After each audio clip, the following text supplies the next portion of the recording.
রাতের ডিনারে হোক বা সকালের ব্রেকফাস্টেই হোক, এর থেকে হেলদি এবং টেস্টি খাবার হতেই পারে না। এর জন্য লম্বা লম্বা করে আদা কুচি তেলে দিয়ে দিলাম, তারপরে দিয়ে দিলাম ছোট ছোট করে কেটে রাখা চিকেন, তারপরে সামান্য একটু লবণ দিয়ে কিছুক্ষণ ভাজা ভাজা করে এতে দিয়ে দিলাম আদা রসুন বাটা 1 টেবিল চামচ। এবার দেব নিজের পছন্দ মতন সবজি, ভীষণ স্বাস্থ্যকর, যেমন নিয়েছি বিনস, ক্যাপসিকাম, গাজর এবং টমেটো কুচি। দিয়ে দিলাম একটা বড় সাইজের পেঁয়াজ কুচি। সব সবজি ভালো করে সতে করে এতে দিয়ে দিচ্ছি 3 রকমের sauce, chilli sauce, tomato sauce, soya sauce. যেহেতু বানাচ্ছি মিক্সড ম্যাগি সুপি নুডলস, তাই ম্যাগির এবার এন্ট্রি হলো।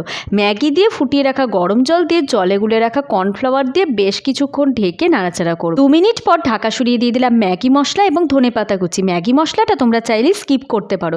নামানোর আগে দিলাম ভিনিগার আর সামান্য দিয়ে দিলাম গোলমরিচের গুঁড়ো, বিট নুন এবং লেবুর রস। সত্যি বলছি দুর্দান্ত হয়েছিল, সবাই ট্রাই করো। রেসিপি ভালো লাগলে পেজকে ফলো করে ভিডিও লাইক শেয়ার করে সঙ্গে থেকো।